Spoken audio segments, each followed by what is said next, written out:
Most people treat geopolitical conflict like a sci-fi movie script. They watch the evening news, feel a momentary sense of worry, and then immediately go back to their comfortable routines. They buy into the illusion that a war thousands of miles away has absolutely nothing to do with their daily lives.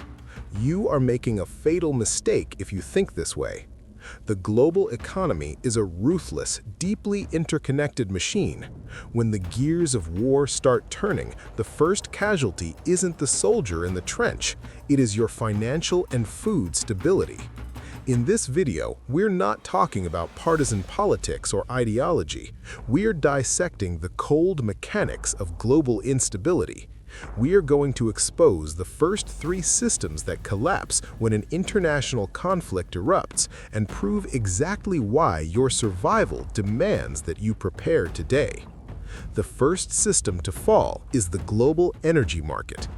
Right now, the U.S. military has executed the largest mobilization of warships and aircraft in the Middle East in decades. Simultaneously, critical nuclear negotiations with Iran are actively underway. The Iranian government has made it absolutely clear that the U.S. must abandon what they consider excessive demands for the deal to succeed. Everyday citizens look at this and just see diplomats arguing in closed rooms. Wrong. This massive buildup of American military force in the region functions as an aggressive demonstration of military deterrence, operating in parallel with high-level diplomatic efforts. The massive hidden danger is that this heavy combination of military pressure and diplomacy is taking place directly inside the largest logistical energy bottleneck in the entire world.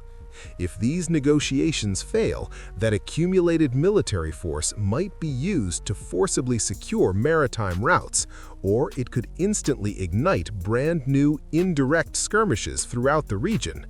Continuous instability in the Middle East acts as a direct, frontal assault on global oil markets.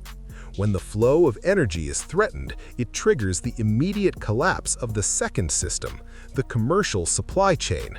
You might think the impact on your daily life just means driving your car less. That is an incredibly dangerous view. A logistical disruption in the Middle East translates instantly to a violent spike in fuel prices at your local gas pump. When the price of diesel explodes, the cost of all commercial freight skyrockets right along with it, driving brutal inflation on your groceries and basic consumer goods.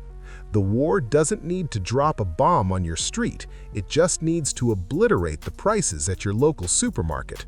But the threat to oil is only the tip of the iceberg.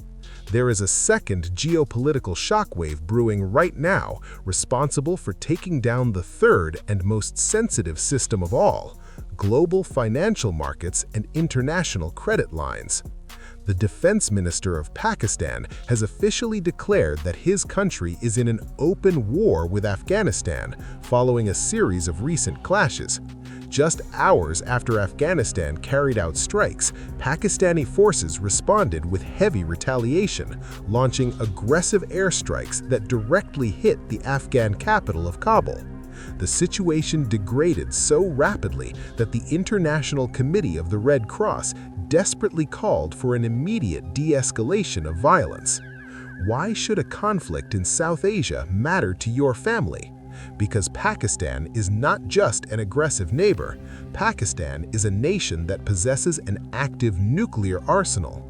Escalating this friction into an open war drags the global crisis into highly dangerous and completely uncharted military and diplomatic territory. The sudden instability of a nuclear-armed nation attracts the immediate attention and security panic of every major global superpower. If this situation degrades into a prolonged border war of attrition, it will force diplomatic interventions or severe sanctions from massive Western and regional superpowers like the United States and China. The direct impact on your daily life might seem invisible in the short term, but when superpowers collide through military financing, weapons shipments, and economic sanctions, it generates devastating volatility in the global financial market. This can lead to immediate cuts in international credit lines. If global credit crashes, the digital infrastructure that processes your credit card payments and your banking app could simply freeze. So how do you fight the math of global war? By stopping your reliance on a fragile system and building your own shock absorber. Protocol number 1, manage your logistical transportation. From this moment forward, you must keep your vehicle's gas tank at least half full whenever possible. When the geopolitical shockwave sweeps the economy and pump prices spike overnight, you will already have your strategic reserve secured. Protocol number 2, insulate your pantry. You need to treat your kitchen as an extension of your security. Create a rotating, low-cost stockpile of non-perishable foods like rice, beans, and canned goods. This acts efficiently to buffer your family against sudden inflation shocks or brutal supply chain interruptions. Protocol number 3, protect your capital. You must actively diversify and protect your personal finances by keeping an emergency reserve of physical cash hidden inside your home for short-term expenses. If global volatility causes market panic and freezes digital transactions and credit lines, physical cash guarantees your immediate ability to purchase essential items. The world is indifferent to your sense of comfort. The failure of a diplomatic agreement across the ocean will empty your bank account and strip your grocery store shelves bare if you continue operating in denial. Stop ignoring the economy's red flags. Build your margin of safety while it is still cheap. If you found this breakdown helpful, hit the like button so the algorithm shares this crucial safety warning with more people. Stay safe, stay prepared, and thanks for watching.